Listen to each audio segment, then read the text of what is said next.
Hoffman with One-to-One Media, and joining me today is Roderick Morris, Vice President of Marketing at Vovici. Roderick, thanks so much for joining me today. Thanks, Tom. Happy to be here.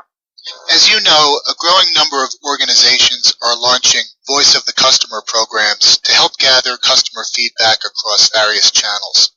What's the greatest challenge you're seeing in terms of capturing a complete view of the customer experience?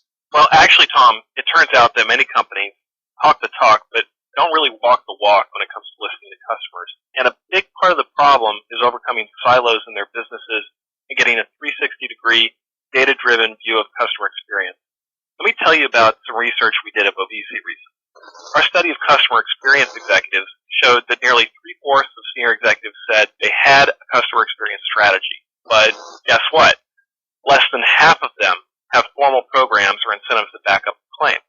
So what I'm saying is that those executives and the companies they work for talk the talk, but they don't actually walk the walk when it comes to listening to customers and creating customer loyalty. Of course, it's understandable why people are reluctant to take full accountability because they don't know where to start. You know, they have customer data all over the place. In any company, you'll see this. There's data in CRM systems, billing systems. You got customer data in your customer support systems. There are marketing surveys going out. There are sales surveys, et cetera, et cetera.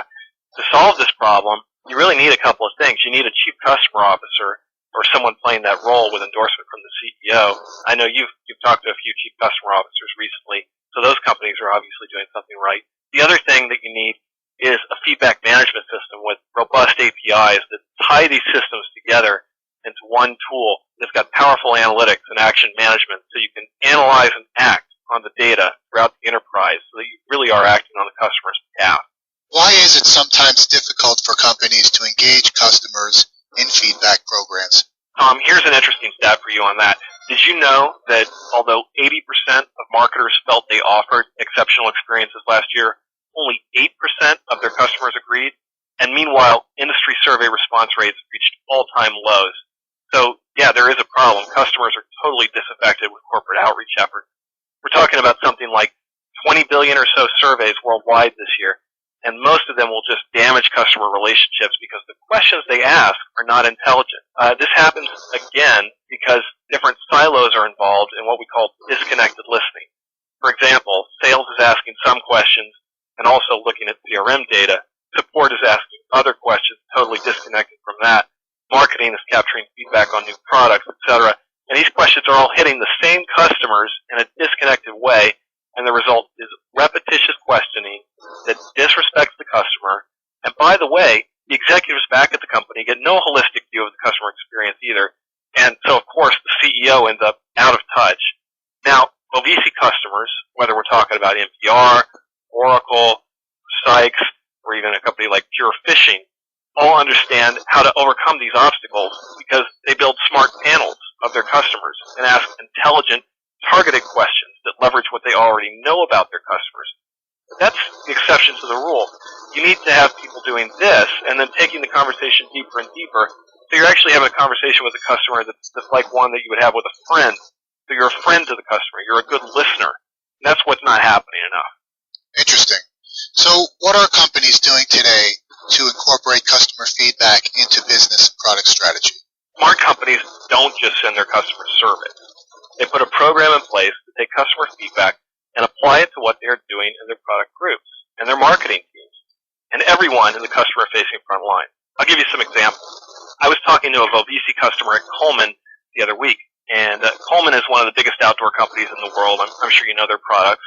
And they manage a panel of influential customers who they communicate with constantly about product and marketing feedback.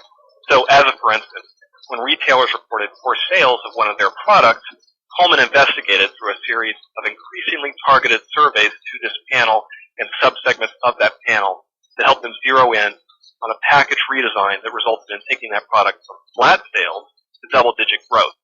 Another example would be Sykes, who has over 30,000 employees around the world providing help desk and other services. And as you may know, they have a great reputation for customer loyalty.